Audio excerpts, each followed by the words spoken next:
Salut, c'est Nico Anelka. Un grand bonjour aux jeunes de Connect. Nico, tu as joué dans des super clubs. Qu'est-ce qu'il faut une fois que tu arrives pour devenir d'un bon super attaquant à un superstar attaquant pour un grand club? Alors déjà, il faut être fort mentalement parce qu'il y a beaucoup de pression. Il y a beaucoup de concurrence, donc automatiquement, il faut travailler constamment, ne jamais se relâcher. Parce qu'arriver au haut niveau, c'est important, mais le plus difficile, c'est d'y rester. Donc il faut travailler constamment pendant les entraînements, après les entraînements, et avoir une hygiène de vie impeccable parce que voilà, si tu arrives au haut niveau et que tu veux durer dans le temps, il faut bien manger, il faut dormir longtemps, il faut être vraiment concentré tout le temps et c'est ça une carrière. Une carrière, c'est pas un an, 2 ans, une carrière, c'est 20 ans. Et donc pour rester 20 ans, il faut un certain nombre de choses. Et il y a des joueurs, par exemple les Brésiliens, qui des fois, ils font pas tout ça. Et tu connaissais Ortega aussi chez nous, et Romario, c'est des joueurs, Ouais. Ronaldinho, des fois, que c'est pas qu'ils n'ont pas la discipline, mais ils ont besoin plus de liberté. Si j'ai pas de liberté, je ne peux pas jouer. Après, chacun est différent, chacun vit sa vie différemment. C'est vrai qu'il y avait des joueurs comme Romario, je sais qu'il aimait beaucoup sortir, Ronaldinho aussi. Après, je pense que ces joueurs-là, ils avaient besoin de sortir, et besoin d'aller faire la fête pour pouvoir être bons sur le terrain. Comme je dis, chacun est différent. Et puis, euh, si tu estimes que ton corps a besoin de faire autre chose, de sortir ou de rester à la maison ou de dormir, bah, c'est ton choix. Après, on voit avec comment dire, les, euh, la carrière que Romario a fait. Il a fait quand même une longue carrière. Ronaldinho aussi a fait une longue carrière, mais je pense qu'ils auraient pu faire mieux, même s'ils ont été extraordinaires et ballon d'or, mais ils auraient pu faire encore mieux s'ils ils avaient eu une hygiène de vie impeccable. Nico, après, pour un joueur pro, il y a les défis, tu as vécu de s'adapter aux différents pays. C'est un métier, c'est un travail qui t'amène un peu partout. Et,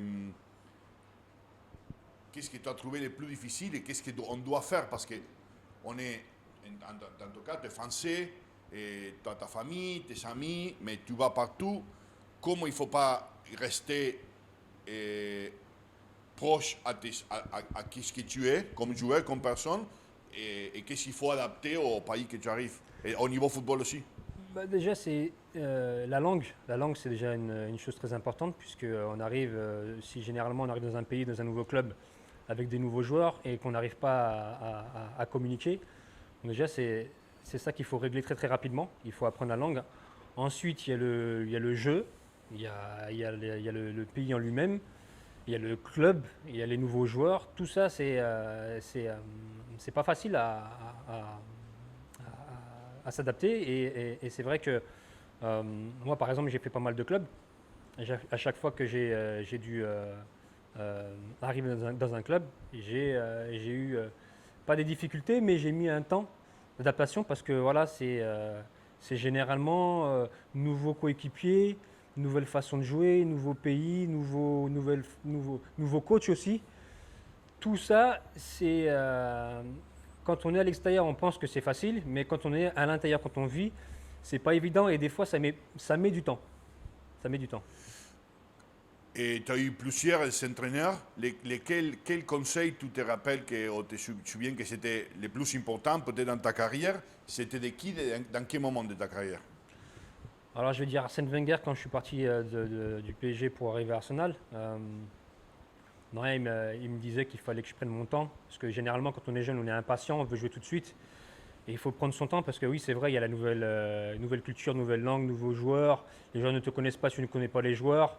Nouveau championnat, donc non, non, c'est pas facile, mais après, c'est vrai que il faut vraiment être patient. La clé, quand tu es joueur de football et que tu veux réussir, c'est la patience, parce que quand ça va pas très bien, si tu es patient et que tu es fort mentalement, généralement, tu réussis. Tu étais un peu partout. C'était quoi les plus difficiles à s'adapter, les plus faciles à s'adapter et pourquoi? Alors, le plus difficile, comme je disais juste avant, c'était la langue. La barrière de la langue, c'est difficile de communiquer avec une personne ou avec le coach ou avec les joueurs quand tu ne parles pas la même langue. Donc, Où? il a fallu un Turquie? temps. Oui, Turquie, Chine, l'Inde, même l'Angleterre. Quand je suis parti en Angleterre, je ne parlais pas anglais, même l'espagnol. Donc, à chaque fois, c'était compliqué. C'est une mentalité qui est toujours différente. C'est-à-dire, quand tu vas en Angleterre, c'est une mentalité différente de la France. Quand tu vas de l'Angleterre à l'Espagne, c'est complètement différent de la France et de l'Angleterre. Et à chaque fois, tu dois t'adapter. À chaque fois, c'est un changement. Et, euh, et ouais, c'est ça, c'est la langue et la mentalité surtout. Le football qui change, les coachs qui changent. Et en fait, il y a un tout à chaque fois. Et à chaque fois que tu changes de pays et de club, tu retrouves toujours les mêmes situations. Comment tu arrivais à superer cette pression, les obstacles et qu'est-ce que tu faisais? Tu faisais attention, tu faisais pas attention, des fois si tu fais pas trop attention, ça te bloque la tête, tu ignores. C'est quoi les problèmes qui te sont fait plus mal des niveaux sportifs? Les problèmes. Bah en fait, quand tu arrives dans un nouveau pays avec un nouveau coach, ce qui m'a fait. Les situations où c'était vraiment difficile, c'est à chaque fois quand tu signes dans un club et que c'est le président qui te veut et pas le coach. Donc, ça, à chaque fois, c'est compliqué parce que le président, il est content de te voir venir, mais le coach n'a pas voulu vraiment que toi tu viennes signer dans le club. Donc, c'est dans une situation où tu es entre deux et tu ne sais pas si tu vas jouer parce que le président est content de te voir et le coach, il a déjà un autre plan avec peut-être d'autres joueurs et tu n'étais pas forcément dans les plans du coach. Et ça, c'est très difficile à gérer. Donc, il faut prouver au coach que tu es bon et que tu vas faire l'affaire sur le terrain. Et comment le prouver? C'est être bon sur le terrain et marquer des buts pour moi attaquant et surtout, comme je disais juste avant, la patience parce que quand tu es attaquant et que tu ne marques pas des buts dès le début, c'est toujours compliqué. Qu'est-ce que tu sentais quand tu faisais le but? Parce que c'est un sport collectif, mais ton boulot, c'était de faire des buts. Le but de l'attaquant, c'est toujours de marquer. Et après, tu as la satisfaction. Parce que voilà, si on te paye et si on te fait venir, c'est que c'est pour ça. Et donc, la satisfaction de réaliser pleinement ton travail.